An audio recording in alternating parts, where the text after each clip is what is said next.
अवधूत चिंतन श्री गुरुदेव दत्त श्री स्वामी समर्थ महाराज की जय. श्री स्वामी समर्थ. माझ्या सर्व ताई आणि दादांना तुमचे सर्वांचं स्वामी समर्थ माझी आई या चॅनलमध्ये स्वागत आहे. आजचा दिवस स्वामी महाराजांच्या कृपेने तुमचा सुखाचा आणि आनंदाचा जावो ही स्वामीचरणी प्रार्थना करून आजच्या नवीन व्हिडिओला नवीन सेवेला सुरुवात करूया.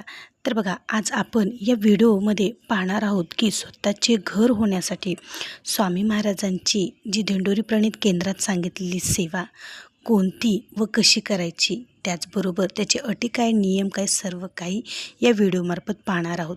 बघा, आता आपल्याला बऱ्याच जणांना आपल्याला वाटतं की आपलं स्वतःचं हक्काचं घर असावं, आपलं स्वतःचं घर असावं आणि त्या घरात आपण राहावं. आपण बऱ्याच वेळेस आपलं पूर्ण आयुष्य हे भाड्याच्या घरामध्येच राहण्यात जात असतं.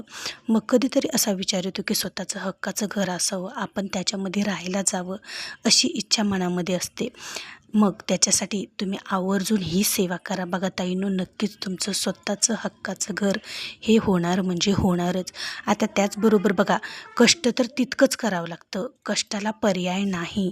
तुम्हाला हक्काचं घर पाहिजे तर त्यासाठी पैसा तर लागणारच आहे आणि त्यासाठी तुम्हाला कष्ट पण करावेच लागणार आहेत.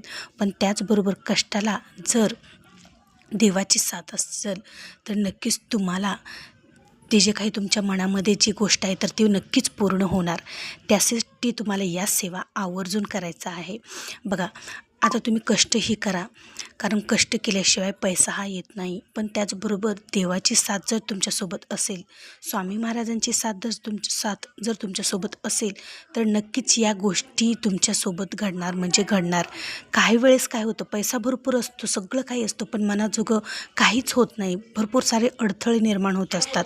मग हे अडथळे निर्माण होऊ नये किंवा जे काही आयुष्यामध्ये ज्या अडचणी येत आहेत तर त्या अडचणीला सामोरं जाण्याची ताकद यावी आणि स्वामी महाराजांच्या कृपेने तुमच्या ज्या काही जीवनातील अडथळे आहेत तर ते अडथळे दूर व्हावे असं जर तुम्हाला वाटत असेल तर कष्टासोबतच सेवालाही तितकंच महत्त्व द्या.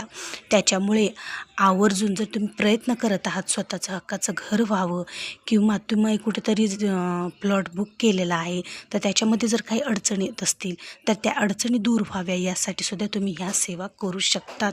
खूप म्हणजे खूप प्रभावी या सेवा आहेत. या सेवेने लाखो लोकांना छान असे अनुभव आलेले आहेत.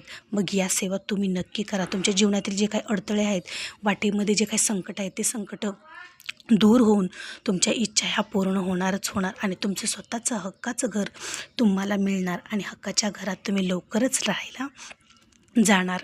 तर त्या सेवा कोणत्या आहेत? सर्वात आधी तुम्हाला काय करायचं आहे, तुम्ही या सेवा करण्यापूर्वी तुमच्या घरामध्ये स्वामी महाराजांचं अधिष्ठान हे असलं पाहिजे. स्वामी महाराजांची मूर्तीची स्थापना तुमच्या घरात तुम्ही केली पाहिजे.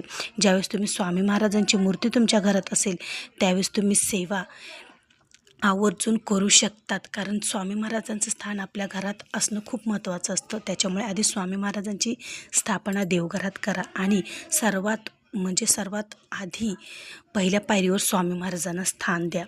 त्याचबरोबर तुम्हाला ही सेवा सुरू करण्याच्या आधी जोडीने तुम्हाला केंद्रात जायचं आहे.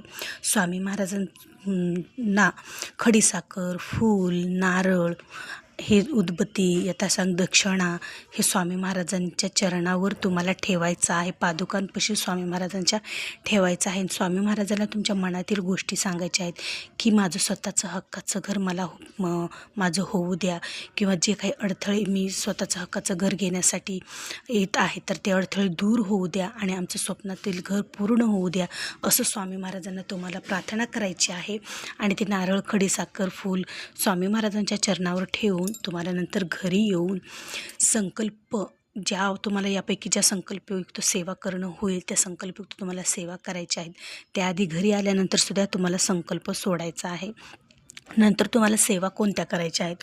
बघा, सर्वात आधी तर तुमच्या दररोजच्या जीवनामध्ये नित्यसेवा ही खूप म्हणजे खूप महत्त्वाची आहे. नित्यसेवा ही आवर्जून केलीच पाहिजे.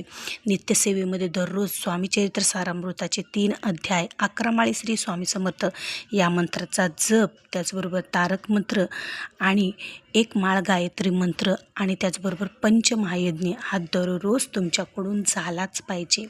त्याचबरोबर कुलदेवी आणि कुलदैवत जे काही तुमचे आहेत त्यांचा मान सन्मान हा झालाच पाहिजे. बघा, मूळ स्थानावर त्यांच्या जाऊन तुम्हाला कुलदेवीची ओटी भरायची आहे, कुलदेवतांचा मान सन्मान करायचा आहे.